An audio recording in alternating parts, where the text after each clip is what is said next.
अस्सलाम वालेकुम, आप देख रही हैं सिटी 11 न्यूज़ पाकिस्तान HD। खबर शामिल करते हैं नौशेराबादी सून से।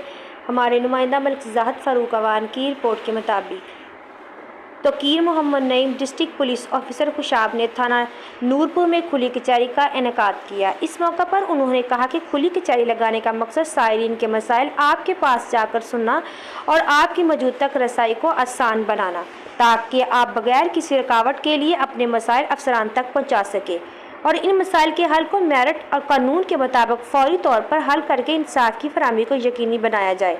DPO खुशाब ने खुली कचहरी में साइलिन के मसाइल सुने और मौका पर अहकामात जारी किए। लोगों ने DPO खुशाब का खुली कचहरी के इनेकाद पर शुक्रिया अदा किया और नेक तमन्ना का इजहार किया। मज़ीद खबरों के लिए देखते रहिए सिटी 11 न्यूज़ पाकिस्तान।